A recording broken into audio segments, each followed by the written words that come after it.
देश आज infantry day यानी कि पैदल सेना दिवस मना रहा है। 75 साल पहले पाकिस्तान के खिलाफ पहली बड़ी सैन्य कार्रवाई में भारतीय पैदल सेना ने बहादुरी का जो शानदार प्रदर्शन किया, उसी की याद में हर साल इन्फेंट्री डे मनाया जाता है।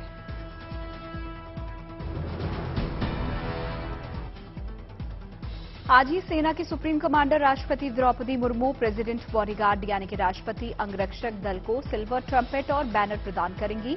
देश में प्रेसिडेंट्स बॉडीगार्ड की स्थापना के 250 साल पूरे हुए हैं, लिहाजा सेना की इस टुकड़ी के लिए ये मौका काफी अहम है। इस कार्यक्रम की फुल ड्रेस रिहर्सल कल राष्ट्रपति भवन परिसर में की गई। आज शाम राष्ट्रपति भवन में अद्भुत नजारा देखने को मिलेगा।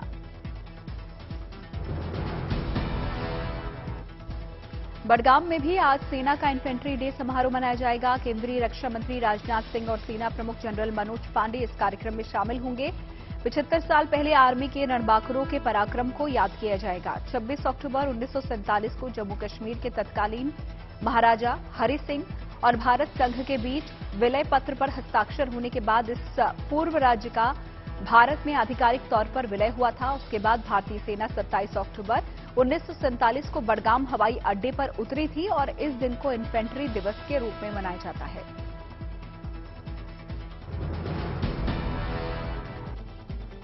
उत्तराखंड में केदारनाथ धाम के कपाट आज बंद हो गए। भगवान केदारनाथ की डोली को ऊखीमठ लाया जाएगा और अगले 6 महीने केदारनाथ में भीषण बर्फबारी और ठंड रहेगी। ऐसे में वहां पर रहना काफी मुश्किल हो जाता है और इसीलिए हर साल दिवाली के बाद भगवान केदारनाथ के कपाट बंद कर दिए जाते हैं। अगले 6 महीनों तक भगवान की ऊखीमठ में ही पूजा होगी।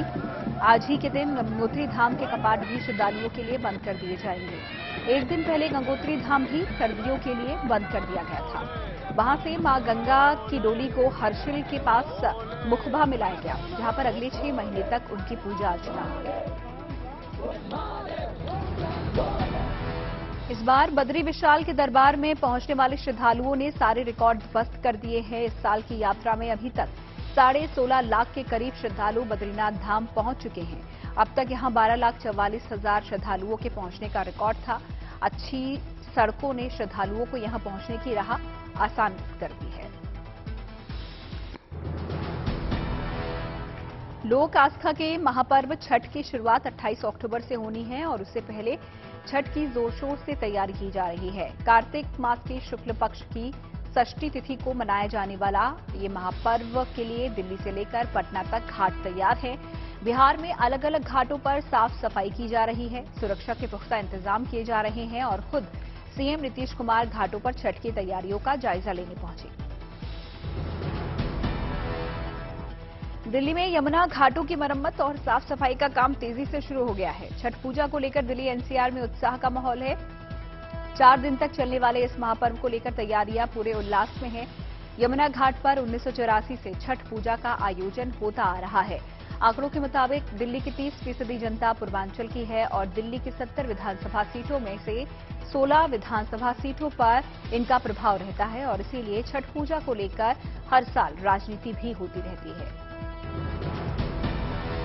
छठ पूजा जैसे नजदीक आ रही है वैसे वैसे सियासत स्पीड पकड़ रही है। बीजेपी ने उपराज्यपाल को चिट्ठी लिखी है जिसमें कहा गया है कि केजरीवाल छठ का सियासी इस्तेमाल कर सकते हैं, इसीलिए छठ घाटों की सफाई करवाई जाए। इस बीच उपराज्यपाल बीके सक्सेना ने दिल्ली में यमुना के तय घाटों पर छठ पूजा के प्रस्ताव को इजाजत दे दी है। अरविंद केजरीवाल ने कहा था कि यमुना में कहीं भी छठ किया जा सकता है, लेकिन उपराज्यपाल ने साफ किया है कि सिर्फ तय घाटों पर ही पूजा होगी। तो उधर कांग्रेस ने केजरीवाल सरकार से छठ पूजा के दिन ड्राई डे घोषित करने की मांग की है।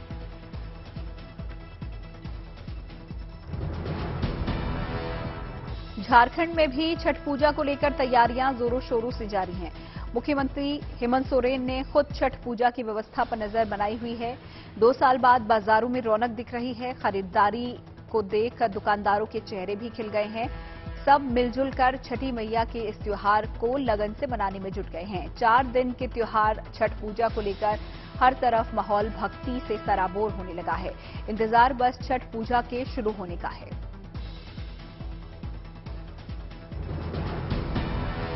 छठ पूजा पर रेलवे ने भी लोगों को घर पहुंचाने के लिए खास तैयारी की है। एक तरफ जहां 250 से ज्यादा स्पेशल ट्रेनों को चलाया जा रहा है, तो वहीं प्लेटफॉर्म पर यात्रियों की संख्या घटाने के लिए स्टेशन के बाहर यात्रियों के लिए खास पंडाल की व्यवस्था भी की गई है। यही नहीं, प्लेटफॉर्म टिकट का दाम भी बढ़ाकर 50 रुपए कर दिया गया है।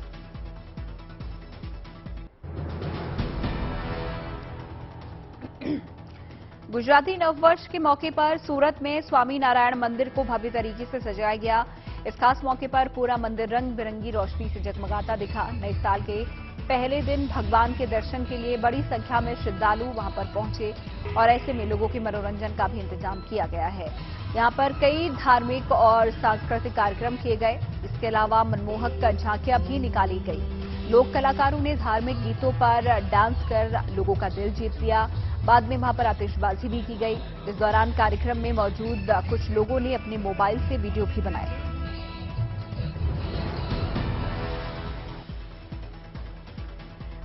भारत कई दिलचस्प परंपराओं का देश है। ऐसी परंपरा है कि दिवाली के बाद मध्य प्रदेश के इंदौर के पास होने वाला हिंगोट, दो गांव के एक दूसरे पर आग का गोला यहां पर लोग फेंकते हैं। तस्वीरों में भी आप देख सकते हैं कि कैसे भीड़ में लोग एक दूसरे पर आग के गोले फेंक रहे हैं।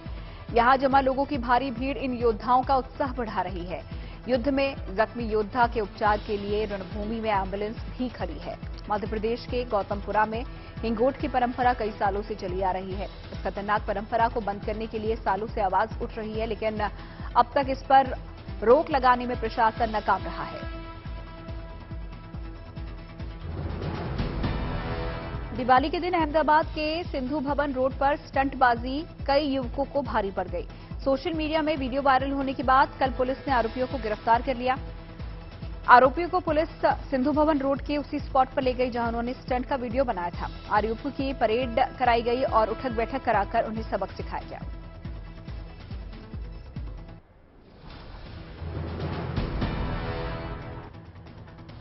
लखनऊ में एक मंदिर में एक शख्स ने जमकर फायरिंग की। साधु के वेश में फायरिंग करते इस शख्स की तस्वीर वायरल होते ही हंगामा मच गया। ये मामला सैरपुर थाने की ब्रिज धाम कॉलोनी का है। आकाश सैनी नाम के शख्स ने दीपावली के दिन एयरगन से इलाके के एक मंदिर पर खुलेआम फायरिंग की, जिसका वीडियो सोशल मीडिया पर वायरल हो गया। तस्वीरों में आकाश सैनी गेरुए कपड़े पहने हुए है। वीडियो वायरल होने के बाद पुलिस ने आरोपी को गिरफ्तार कर लिया है। दिल्ली में वायु प्रदूषण पर रोक के लिए बनाए गए नियम तोड़ने वालों की अब खैर नहीं। दिल्ली में एंटी डस्ट कैंपेन चलाया जा रहा है, जिसके तहत उल्लंघन करने वाले पर भारी जुर्माना लगेगा। बुधवार को प्रशासन ने 253 कंस्ट्रक्शन साइट्स को चालान जारी किए और 32,40,000 रुपए का जुर्माना लगाया। एंटी डस्ट कैंपेन के तहत निगरानी के लिए 586 टीमें बनाई गई हैं। दिल्ली में एंटी डस्ट कैंपेन 6 अक्टूबर को शुरू किया गया था, जो कि 6 नवंबर तक जारी रहेगा। एनजीटी की गाइडलाइंस के मुताबिक जिन कंस्ट्रक्शन साइट्स पर नियमों का उल्लंघन पाया जाएगा, उन पर 10,000 रुपए से 5 लाख रुपए तक का जुर्माना लगाया जा सकता है।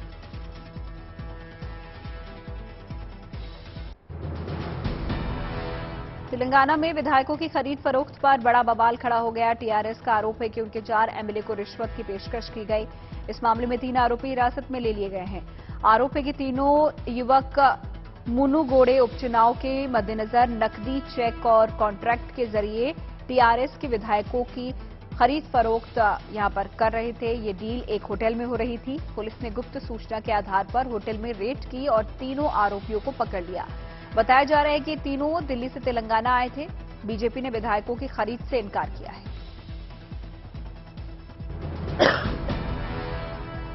दिल्ली के मुख्यमंत्री अरविंद केजरीवाल ने नया चुनावी हथकंडा अपनाया है।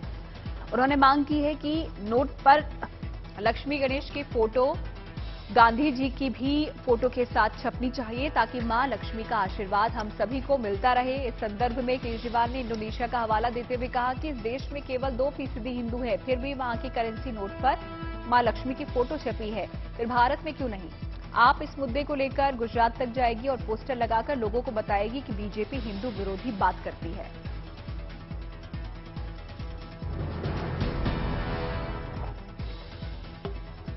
केजरीवाल के इस बयान के बाद राजनीतिक गलियारों में भारी हलचल शुरू हो गई है। बीजेपी केजरीवाल पर सवाल उठा रही है और कह रही है कि शराब का कारोबार करने वाले भगवान की बात ना करें। बीजेपी केजरीवाल को पहले ही हिंदू विरोधी करार दे चुकी है। केजरीवाल के बयान के बाद बीजेपी के प्रवक्ता संबित पात्रा ने प्रेस कॉन्फ्रेंस कर कहा कि मॉडर्न शिक्षा की बात करने वाले अचानक धार्मिक कैसे हो गए।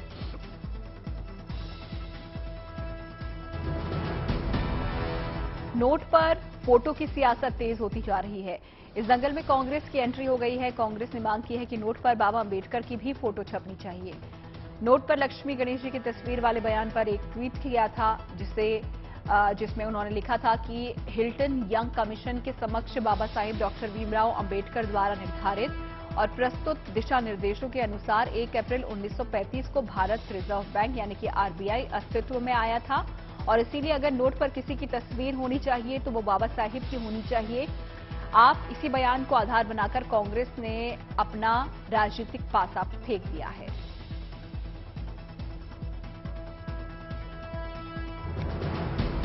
जम्मू कश्मीर के शोपियां से पिछले दिनों कश्मीरी पंडितों के 9 परिवारों के पलायन पर सियासत गर्मा गई है। नेशनल कॉन्फ्रेंस के अध्यक्ष फारूक अब्दुल्ला ने पीएम और गृहमंत्री से मामले में तुरंत दखल देने की मांग की है। उन्होंने कहा है कि घाटी में 1990 जैसे हालात पैदा होते जा रहे हैं। अगर ऐसा ही चलता रहा तो घाटी से हिंदुओं की आबादी पूरी तरह खत्म हो जाएगी। हरियाणा के सूरजकुंड में आज से 2 दिवसीय गृह मंत्रियों का चिंतन शिविर का आयोजन हो रहा है, जिसकी अध्यक्षता केंद्रीय गृह मंत्री अमित शाह करेंगे। इस शिविर में राज्यों के गृह मंत्री और संघ शासित प्रदेशों के उपराज्यपाल एवं प्रशासक भाग लेंगे। इस शिविर में मकसद देश की सुरक्षा की समीक्षा कर उसे मजबूत करना है। विजन 2047 और पीएम मोदी के स्वतंत्रता दिवस के भाषण में घोषणा की गई पंच प्राण को जमीन पर उतारने की तैयारी है। कल यानी कि 28 अक्टूबर को पीएम मोदी भी चिंतन शिविर को वर्चुअली संबोधित करेंगे। दिल्ली में एमसीडी चुनाव के लिए बीजेपी और आप दोनों ने तैयारी शुरू कर दी है। दिल्ली में फैली गंदगी और कूड़े को आप नेता बड़ा मुद्दा बना रहे हैं। इसी कड़ी में आज दिल्ली के नेता अरविंद केजरीवाल गाजीपुर लैंडफिल साइट देखने जाएंगे। इस संबंध में केजरीवाल ने कल एक ट्वीट कर लोगों से भी लैंडफिल साइट पर आने के लिए कहा। बिहार के मोकामा में आज नीतीश की चुनावी रैली है। नीतीश बाहुबली अनंत सिंह की पत्नी के लिए प्रचार करेंगे। बिहार में 3 नवंबर को मोकामा और गोपालगंज विधानसभा सीटों पर उपचुनाव के लिए मतदान है। मोकामा सीट से विधायक रहे अनंत सिंह को सजा सुनाए जाने के बाद विधानसभा की सदस्यता से अयोग्य घोषित कर दिया गया था। वहीं गोपालगंज सीट विधायक सुभाष सिंह के निधन के बाद खाली हो गई थी। मोकामा सीट आरजेडी के पास थी तो गोपालगंज बीजेपी के पास। राहुल गांधी के नेतृत्व में कांग्रेस की भारत जोड़ो यात्रा 3 दिनों के अंतराल के बाद आज से तेलंगाना के मकताल से फिर शुरू हो गई है। कर्नाटक में रायचूर से निकलने के बाद भारत जोड़ो यात्रा ने 23 अक्टूबर की सुबह गुड़ेबेलूर के रास्ते राज्य में प्रवेश किया था। पैदल मार्च के बाद रविवार दोपहर से 26 अक्टूबर तक 3 दिनों का विराम लिया गया। मकथल से यात्रा तेलंगाना में 16 दिनों तक जारी रहेगी, जिसमें 19 विधानसभा और 7 संसदीय क्षेत्र से होते हुए 375 किलोमीटर की दूरी तय की जाएगी। ज्ञानवापी श्रृंगार गौरी केस में आज अहम दिन है। वाराणसी कोर्ट आज अपना फैसला सुनाएगा।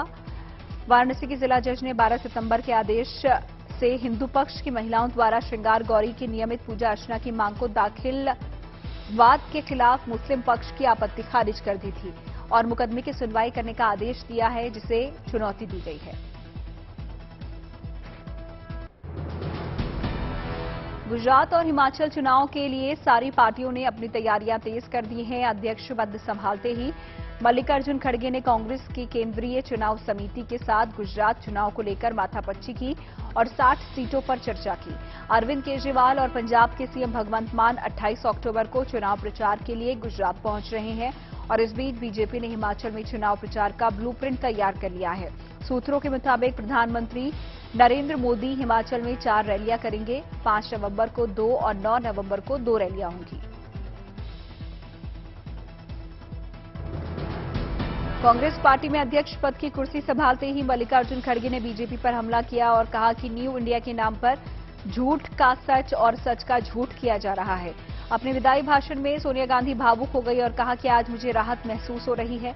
खड़गे के कांग्रेस अध्यक्ष बनने पर बीजेपी ने चुटकी ली और कहा कि गुजरात और हिमाचल चुनाव के लिए उन्हें बलि का बकरा बनाया गया है। बीती रात भोपाल के ईदगाह हिल्स इलाके में एक प्लांट में क्लोरीन गैस के रिसाव होने से अफरा तफरी मच गई। लोग सड़कों पर आ गए। मदर इंडिया कॉलोनी के लोगों को आंखों में जलन और सांस लेने में तकलीफ हुई और तुरंत पुलिस को इसकी सूचना दी गई।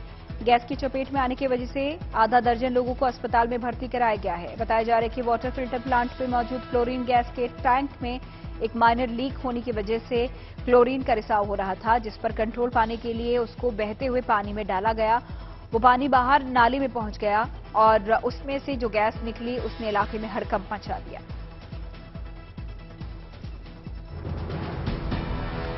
मुंबई के गिरगांव स्थित एक गोदाम में बुधवार देर रात भीषण आग लग गई। इससे पहले कि लोग आग को बुझाते गोदाम के बाहर पार्क की गई करीब 12 से 14 गाड़ियां भी इसकी चपेट में आ गई, जिससे 6 गाड़ियां, 7 बाइक, स्कूटर और एक ऑटो रिक्शा धू-धू कर जल गए। सूचना मिलने पर मौके पर पहुंची पुलिस ने घंटों की मशक्कत के बाद फायर ब्रिगेड के साथ आग पर काबू पाया। गनीमत ये रही कि हादसे में कोई हताहत नहीं हुआ।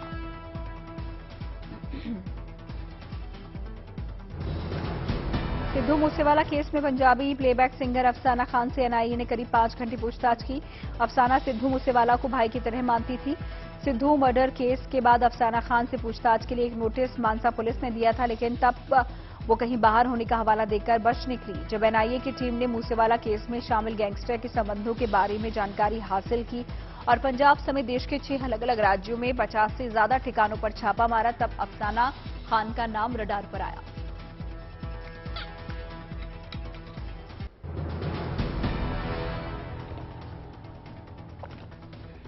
ओडिशा के किसानों के लिए गुड न्यूज है। मुख्यमंत्री नवीन पटनायक ने किसानों के लिए एक साझा क्रेडिट पोर्टल सफल की शुरुआत की है। इससे किसान ऑनलाइन ही आसानी से लोन के लिए अप्लाई कर सकेंगे। तमिलनाडु के कुडलोर में भारत के पहले त्रिसेना कमांडर जनरल बिपिन रावत की इम्पोन स्टैच्यू लगाई गई। ये प्रतिमा 4 फीट लंबी है और इसका वजन 150 किलो है। इस मूर्ति को 8 दिसंबर को उनकी पहली पुण्यतिथि के मौके पर दिल्ली में सेना मुख्यालय में स्थापित किया जाएगा।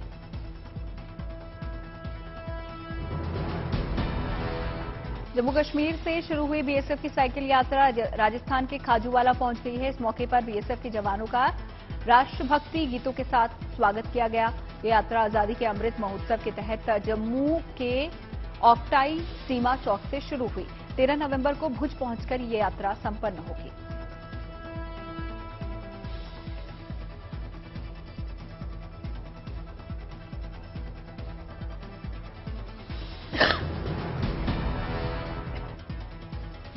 अरुणाचल प्रदेश से अच्छी खबर आई है। अरुणाचल ग्रामीण बैंक चीन सीमा से लगे इलाकों में अपनी ब्रांच खोलेगा।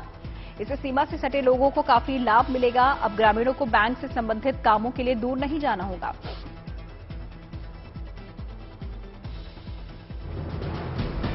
मध्य प्रदेश के सीएम शिवराज सिंह चौहान ने लोगों से पर्यावरण संरक्षण और प्राकृतिक खेती की अपील की है। शिवराज सिंह चौहान भोपाल में गोवर्धन पूजा के कार्यक्रम में शामिल होने पहुंचे थे और इस मौके पर उन्होंने ग्रीन सिटी इंडेक्स का शुभारंभ किया।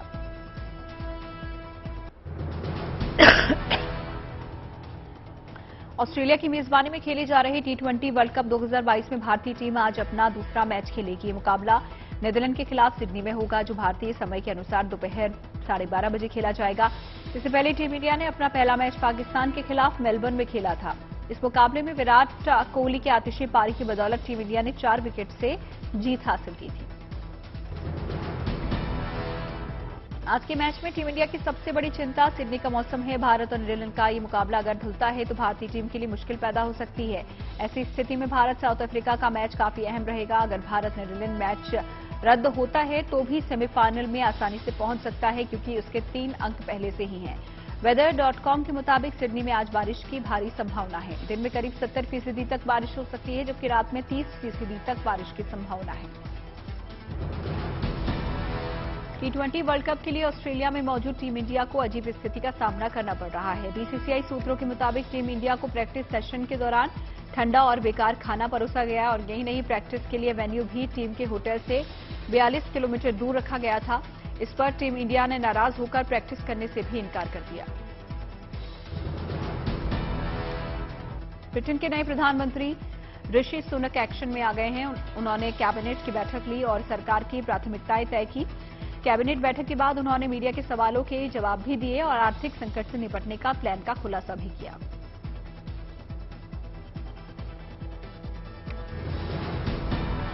यूक्रेन के साथ जारी जंग के बीच पुतिन ने रूस के सामरिक परमाणु बल का अभ्यास देखा, जिसमें बैलिस्टिक और क्रूज मिसाइलों के प्रक्षेपण भी शामिल थे। बता दें कि रूस का युद्ध अभ्यास डर्टी बम की खबरों के बीच सामने आया है।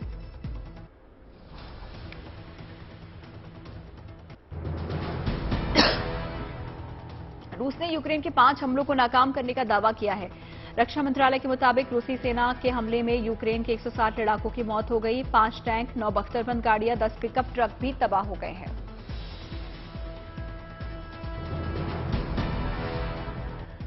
नाटो महासचिव जेन्स स्टोल्टनबर्ग ने डर्टी बम को लेकर रूस द्वारा यूक्रेन पर लगाए जा रहे आरोपों को बेबुनियाद बताया और कहा कि पूरी तरह गलत खबरें फैलाई जा रही हैं। रूसी सरकार ने स्टोल्टनबर्ग के बयान पर कहा है कि रूस अपनी बात पर कायम है। जापान, अमेरिका और दक्षिण कोरिया के नेताओं ने उत्तर कोरिया से मिल रही परमाणु मिसाइल चुनौती को दुनिया के लिए खतरा बताया। जापान के टोक्यो में उत्तर कोरिया, यूक्रेन पर रूसी हमला और चीन को लेकर त्रिपक्षीय बैठक हुई है। चीन ने उत्तर कोरिया, अमेरिका और उसके सहयोगी देशों को एक दूसरे पर विश्वास रखने की अपील की। हाल ही में अमेरिका ने उत्तर कोरिया पर 7वां परमाणु परीक्षण करने की योजना बनाने का आरोप लगाया था। जर्मनी, फ्रांस के बीच आई तल्खी को खत्म करने की कोशिश में पेरिस में फ्रांसीसी राष्ट्रपति मैक्रों और जर्मनी के चांसलर ओलाफ शोल्ज की मुलाकात हुई।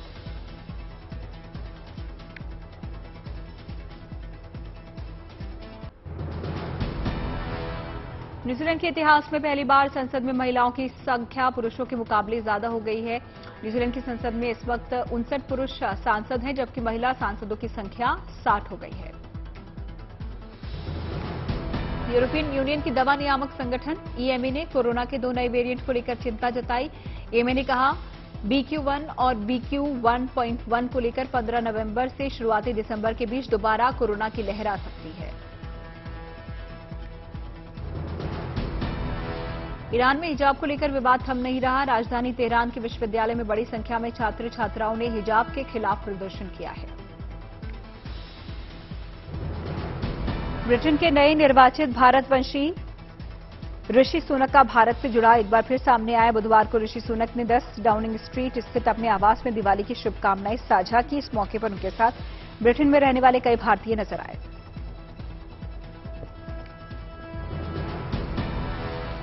मेक्सिको में एक खास मकसद से फैशन शो का आयोजन हुआ। समानता और सामाजिक समावेश के विकल्प बनाने के मकसद से बुधवार को all inclusive runway fashion show का दूसरा संस्करण देखा गया।